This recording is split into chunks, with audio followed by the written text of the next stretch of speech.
My boy Oshawott might be real soon. Considering that Pokémon is the biggest media franchise in the world, and it being the franchise's 30th birthday this year, it coming to Universal Studios Japan makes more sense than ever. But first, hi, my name is Totter, and I cover mainly Nintendo stuff on my channel. If you enjoy that sort of content, subscribe to the channel. Universal Studios Japan tweeted out this a few hours ago.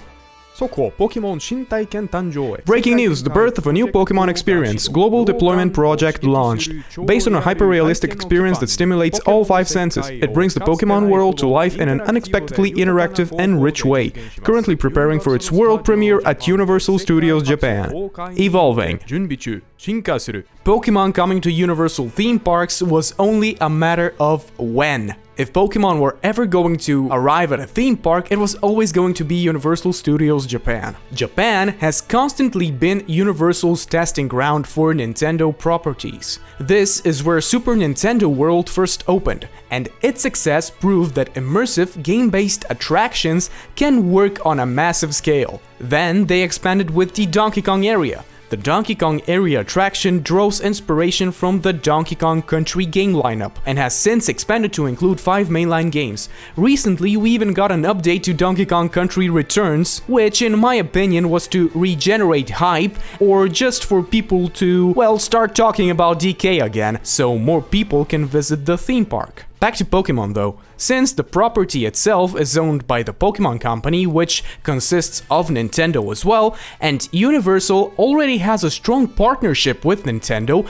expanding into Pokémon feels like the natural next step. Back in 2019, Universal Studios Japan announced the closure of the Amazing Spider-Man ride. Almost immediately, rumors began circulating around the internet that a Pokémon Snap themed attraction would maybe take its place. The ride's building still sits unused to this very day, leading many fans to wonder if it could eventually be transformed into a Pokémon-inspired space. After 2019 came 2020 though, and the outbreak of the big bad worldwide virus disrupted theme parks around the world. Universal had already started building Super Nintendo World, so that project had to be finished. Any other large-scale plans, most likely including Pokémon, were pushed aside unfortunately. During the time, Pokémon's presence at Universal Studios Japan was minimal, but it was still there.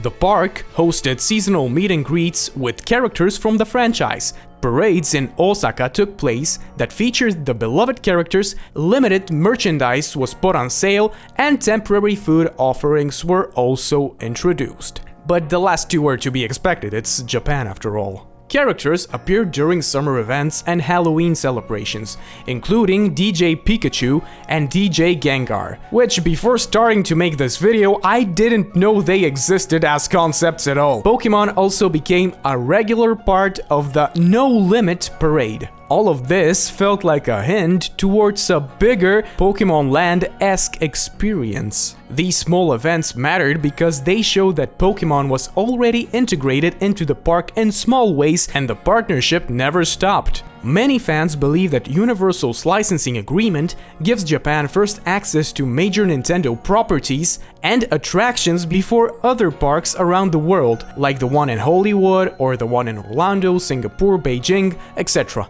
If that is true, it explains why Japan continues to lead the way. There is also an odd connection with the Simpsons of all franchises. Speculation has grown about whether Pokémon could replace Springfield in Orlando and Hollywood. The contract for The Simpsons seems to be close to expiring if it hasn't even expired already. Universal has even tested Pokémon interest in the US parks through Pokémon Go related exclusive stuff. However, rumors suggest that The Simpsons contract may be renewed since Disney earns licensing money while Universal can just avoid the costs of rebuilding a new area. Because of all of that, Universal may not see a need for Pokémon to replace The Simpsons yet. Universal Studios Japan describes the park as a new Pokémon experience. Universal describes it as a hyper-realistic, fully immersive attraction that engages all 5 senses. While no details or dates were shared, but at least we know it's real, right? That message was reinforced by Ishihara, who explained that the goal is to create new surprising theme park experiences as Pokémon approaches its 30th anniversary. Once Pokémon is fully introduced in Japan, expansion to other Universal parks is almost guaranteed. Universal operates in Hollywood, Orlando, Singapore, Beijing, and soon they will operate in Texas and in the United Kingdom. With so many locations and more on them on the way, it would be easy for Pokémon experiences to spread worldwide. So tell me, what's your opinion on the story? Tell me in the comments. I personally don't ever think that I will be able to visit this theme park because Japan is pretty far away and going there will most likely cost a fortune. Getting in the theme park itself will cost a fortune as well, so I don't know, maybe someday, but not in the foreseeable future, with the whole economy being the way it is right now. And yeah, that was all for the video. If you enjoyed it, you may also enjoy these videos over here. And with that out of the way, それでは bye bye, mata ne!